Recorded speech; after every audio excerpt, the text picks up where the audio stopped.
Today, we'll talk with a young multifamily investor who purchased his first apartment building in Phoenix in his 20s. Coming up right now on the Arizona Report.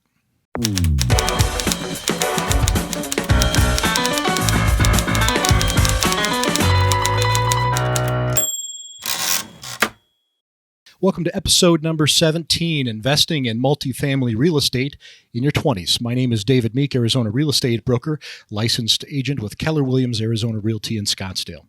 I'm host of the Arizona Report. Now, multifamily is a term meaning several dwelling units within one building. It could be a duplex, a four-plex, or an entire apartment building. It's a popular and profitable investment class here in Phoenix, and I wanted to find an expert who could share how the space works. My guest for the show today is Bob Colopy. Bob's a Phoenix real estate broker, and he was number 6 out of 33,000 realtors in the metro area for the number of transactions closed in 2018. Bob closed 239 transaction sites last year. He got his start in the family real estate business, ripping out carpets and rental properties. Now he's representing buyers here in the Valley, backed by private equity firms and limited partnerships that are funded by Blackstone, Merrill Lynch, and Goldman Sachs. He leads Fort Lowell Realty and Property Management in Arizona, with offices in both Phoenix and Tucson. Bob, welcome to the Arizona Report. All right, thanks for having me. You got it. Well, you've got a very interesting story. A lot of people who get involved in, certainly single-family investing, but multifamily investing, they're much further along. They're as old as I am. I'm 45, but you did it at a very young age in your 20s. How old are you now, and how long ago was this that you bought these buildings? So I'm 28 years old now, and man, when did I do that? I got into that about a year out of college, so I must have been about 23.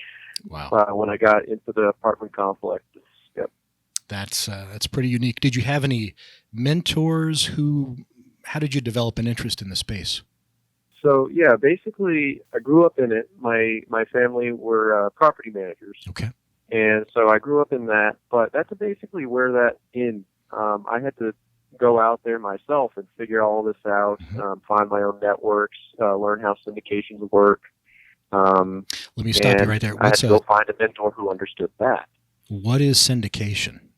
So basically, syndication is, so a lot of people will go out there and they'll say, okay, I'm going to go buy this house, and maybe I'll get a buddy, and we'll partner on it. And in a way, that's a very simplified syndication. But with me, at least on this apartment complex, I had the same situation I think just about any millennial that's listening to this will be in, which is they have no money. Right. I had zero money when I got into this. And so I needed a team to pull this off, especially on an apartment complex. It's not the same as a house. I had to go get a mentor. And what I did is I had to go out and network and find people because we didn't know anyone. And I was going out in college, about to graduate. I was like, okay, I'm going to go to a networking event every day for the next 6 months. And I found stuff in Phoenix to do that. And now here's the problem, is I'm actually not really an extrovert. So all these events are usually 3 hours long. Yeah. And I'd spend about an hour of that in the bathroom. Acting like, cause I'd have to go in there for 15-minute stretches and go, oh my gosh, I have to go out there again and act like everything's great. And recharge and shake hands and pass out more cards. Yep. It's exhausting to an introvert. Now, were those events like ASRIA or other investors, were these specific to the multifamily industry? So basically, when networking, especially in Phoenix, there are people willing to go out and network in Phoenix. It's not as strong as other cities. I'm in many cities all the time now, but it is possible. So usually what you get is a mix of different types of salespeople going to these things, trying to find clients, and that is going to be the bulk of it. I see. That's going to be over 90% of it. And so trying to sift through the people that you can actually partner with is going to be really, really tough. And the the speed-up version of how do I navigate all that is you can ask people who are running it, hey, this is what I'm looking for. And it can be that easy if they're willing to work with you and help you out. And eventually I got lucky with that, and I got introduced to another gentleman who's been in the space a long time. His name was Wayne McGee. And he was way more savvy in the syndication side of multifamily apartment complexes, getting investors and everything. And he would help teach me this and that as we went along. And the reason why I could get on the team here is he was out of state. He's in California, not in Arizona. And this is a very common thing. A lot of California investors come to Arizona because the rate of returns and like just dealing with tenants is much more straightforward out here. And so basically what I said is like, hey, I have a real estate license. I'm always looking for properties. I know a little bit about property management. I've been a handyman. I'll do all rentals. I'll do everything. I'll find it. I'll fix it. I'll manage it. I'll deal with rent collections. I'll sell it. And I'll help find a loan. I'll do everything that I possibly can. You hit on something very important, Bob, and that is, number one, building your team, but number two, the first seat on that team has to be a mentor. If you're going it alone, you're really operating at as a disadvantage as a multifamily investor, somebody who's new to the space. Oh yeah, if you don't, it's kind of like the garbage in, garbage out. If you don't know how to underwrite a property, now that I actually did know how to do, because I did analysis for a couple of years beforehand. One of the reasons why he trusted me, but that still doesn't mean I could put it together well. But if you don't know how to underwrite the property and know the basics, get in there and know what it takes to do this, that, or the other, to rehab it, to manage it, the rental amount, you'll never make it. Right. And that actually does trip up even the best people who actually know everything, because it isn't just that you know how to underwrite these properties. It's, do you have the emotional intelligence to believe what numbers are optimistic and which are just not going to happen. Right. And so knowing the really conservative approach, taking it to that and staying disciplined over the months it's going to take to do that. Because if you have investors saying, we need to buy it now because of tax reasons or this reason, or I don't want it to there, or John over there has a deal, why not you? That's when it's really going to strain you. Yeah. And that's more of a character trait. And, patience is key. You can't let people push you. You'll hit the wall. Yeah, because you might feel fancy because you got that property all of a sudden, but in 2-3 years when it went bumps and it didn't appreciate in value and all you did was lose money, and you can lose a lot of money in this business. Yes. Good luck getting the next deal with new, fresh investors, or having the investors who banked on you coming back, because first off, they don't have as much money as they started. They probably don't like you that much anymore. And it's a very small circle, and your reputation is everything. So especially on your first deal, multifamily investors really need to knock it out of the park. Go slow, take your time, and take baby steps. Absolutely. I mean, you said it. Reputation is the whole game. Like, I would rather go a year without doing a deal before I hurt my rep, because your reputation is forever. Yes. And well said. You can't do anything without it. You can't even get a loan, really. Yeah. Tell me about your first deal. Was that something that Wayne helped you find? No, I had to find it. Okay. So basically how it worked is I had to go find a deal. And so here's how the deal was. We were like, all right, he found someone who had $50,000. And so this deal wasn't huge. And they're like, all right, we can make the down payment, $50,000. So comfortably, we can get this property at around $250,000. Okay. That's our max price. I was like, okay. So I start hunting around Phoenix. I'm going to find an apartment complex for $250,000. Now, that's actually pretty cheap to get a complex. Yeah. Because you need at least 5 units to be a true commercial on that. Yeah. Otherwise, it's a residential loan. So I'm like, all right, I'm going to try and get 5 units plus. And I looked for months. Finally, I found it, and it was in one of the worst parts of town, and it was by far the worst building. Paint a picture for me. Describe, maybe not the exact location or streets, but just the size, the number of units, the meters, the condition of the paint, the carpet, the vacancy rates, that type of thing. What did that first investment look like for you? Had three duplexes and a house, and all the duplexes were 1 bedroom, 1 bath, and one of them actually was a studio. And then the house was 3 bedroom, 1 bath.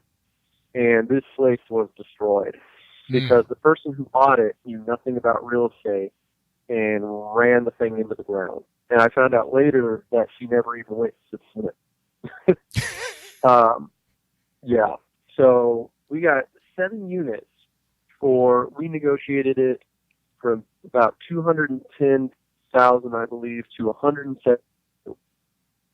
And that took 5 months to get it done. $210,000 for a 7-door property. I got it for 172. So I got it even less. So you've got your $50,000 ready. Tell me about the financing. How did you get from the point of the offer to the closing? The financing was the hardest part because I'm someone who won't do hard money. We just don't live in a time period where the margins are good enough. Right. Even then, especially now, they're not good enough. Even with low interest and all that, hard money didn't get that much better with lower interest because it's just exponentially higher. So I wanted to go and find conventional financing. And I went everywhere to do it. And actually, you'll find out, multifamily, it is tough to get a loan that's under $500,000. A lot of people don't want to deal with it. And while they're not allowed to, subjugate areas, a lot of them, these banks didn't want to go into this area. They simply don't return phone calls. Yeah, there's a whole lot of not a return or, we found some other offer to not do it. But we all kind of knew the truth because this was a tough area. And I was like, okay. But so then we went to a local bank. And local banks sometimes will have this thing where they have to invest a certain amount into the community. I had a feeling that they still hadn't spent it all, and they hadn't. And so I went to this bank, and after a lot of talking, going back and forth, showing that I really understood how the loan end works, because a lot of people at the lower end don't understand this. This is when the mentor kind of helped.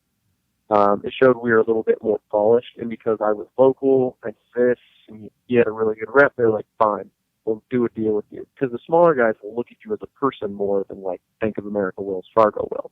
And these are community reinvestment funds, and they're not widely advertised, and you really have to go to the bank, and a local bank, not a big bank. You have to go to a local bank and find somebody who knows about the programs and can open that door for you. Is that right? That's it. You said it. Because they want to put a certain amount in every quarter, every year, and I just knew they still had some in there. So I was like, if we knock there, we might get an answer, and we did. And this whole process, it's 5 months. This just took a long time to get done, but eventually we got there, and we got a really good interest rate. And because the lady with the $50,000 had enough money to cover it, because they didn't have a higher down payment, that really helped us out. Now, how did we set up? So let's say we closed, but how did we set it up? Well, at that time, Lane and I had somewhere around a 50-50 split, actually, and we were paying interest on the $50,000 down. But instead of having to do the hard money on 80% of it, we were essentially doing hard money on 20% of it, which is much better. A fourth the amount. Actually, the rate was better than hard money too. I think it was 6-ish%, which really wasn't bad, especially then when everyone else was closer to 10. And so there we were. We have this apartment complex, and now we walk through it, and it's a total dump. It is bad. There were 7 units. Remember, there were 5 people living there when I sold it, but then there was an exodus right when we sold it because of what happened. And this is something you gotta check again and again and again, because the escrow was so long, and she knew we were going to close. She let the bad tenants just stay there without paying rent. So and certainly wasn't making any effort to renew the leases for you. No, she wasn't doing anything. Yeah, she was barely doing things before. Now she wasn't dealing with it at a whole new level, which means when I came back, that okay, you guys got to pay me rent.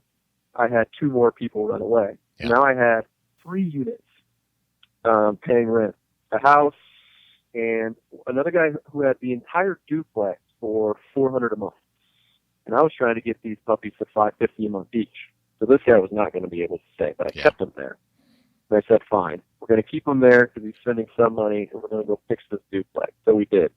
And just to give the idea of how bad this duplex was, I had one of my guys go in. He was less experienced. He went out, and he lost his lunch. That's how bad it was there. What were some of the problems during the remodel that you didn't expect? Were you running into old plumbing or bats in the attic? What were the wild cards that you didn't see coming? The black swans. So here's the basic wild cards, because this got ridiculous. The basic wild card. Well, first we'll start with the basics. I knew we needed new flooring. I knew we needed new paint, and I knew we had to do new cabinets and all that. And I did. We did that. But the thing I didn't know, because the place was so gross, is we had to bug bomb it 3 times. So that was an added thing that took time. And the other part was plumbing. While the tubs looked good, I had to rip out the tub and replumb it because they put in plastic everywhere. And you don't want that because over a few years it all breaks and it floods your unit. You want to look at that. I looked at them at the sinks and we replaced those. Anything under the sinks that's plastic, you want to make them more metal. This is the polybutylene, the white supply plumbing. I know a lot of that stuff was subject to class action lawsuits, but it leaks. It's a disaster. So if you have investors that are looking at properties and they've got the polybutylene, just Google polybutylene class action and you'll read a lot of good reasons why you need to get rid of that stuff in any properties that you have. Absolutely. That's the first thing you look for. I just didn't realize how deep in there they got with the plumbing because they kind of rigged it on everything because it was like little fix here, little fix there. And you'd have to rip open the walls to see everything they did to it. So we had to do that. And then the weirdest thing, and this has never happened at any deal I've done, is basically that studio unit was a studio unit from hell because its utility bill owner for the water was different than the rest of the complex because the complex was actually on 2 plots of land. So this deal got even bigger, but it was still on one loan because they conjoined.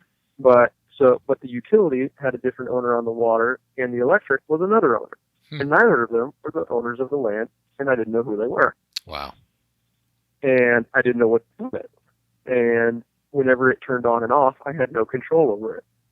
So when we took over this complex, the water or the electric would just turn off, and the tenants would start calling me, and I'd be like, and I'd try to explain to the power company what was going on. I was like, look, I'm happy to pay the electric, someone else is and it isn't. They're like, oh, well, that's weird. And then all the meters were crisscrossed because of the bad area. I think no one wanted to deal with it, and everything was crossed and weird. That's a great tip. Call the utility companies and find out whose names are on the meters. Exactly. What a mess.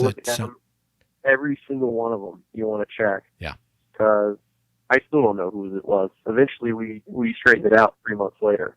But I had like 5 night calls with the tenants yelling at me and me saying the same story. I was like, for some reason, I don't own it. I don't know what to tell you. Yes, I'm here. You want to fix it, but you can't. You can't. Bob, I've got about 90 seconds left, but what would you say would be your number one piece of advice for millennials who are really trying hard to get into the multifamily space? Basically, what you need to do is you need to network as much as you can and find those people who are willing to essentially utilize your sweat equity.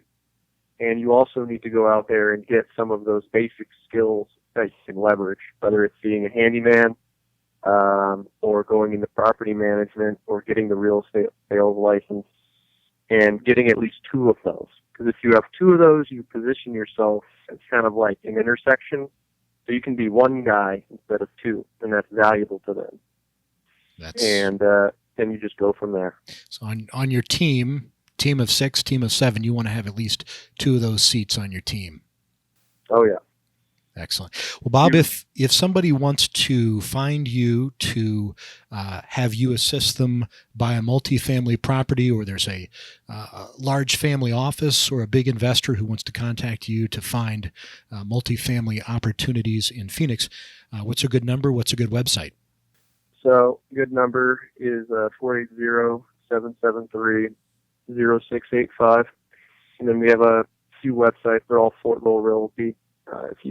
It's like Fort, as in a fort, F-O-R-T, and then Lowell, L-O-W-E-L-L.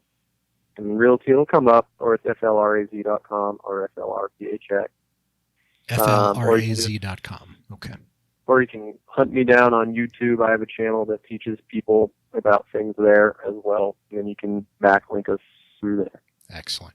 Bob, you are a wealth of knowledge about multifamily in Phoenix, and I wish I had more time today, but I invite viewers to contact you if they'd like a multifamily expert in the space. I appreciate you joining us, and please come back where we can unpack the multifamily space some more and get more in detail. Sounds good, David. Look forward to it. Excellent. Thank you, Bob. My name is David Meek with the Arizona Report, licensed Arizona real estate broker. You can find out more about my thoughts online at www.arizonareport.com or reach me here in the studio, 480-999-MOVE. That's 480-999-6683. Thank you for joining us for episode number 17 with Bob Colopy of Phoenix. Until next time, we'll see you then.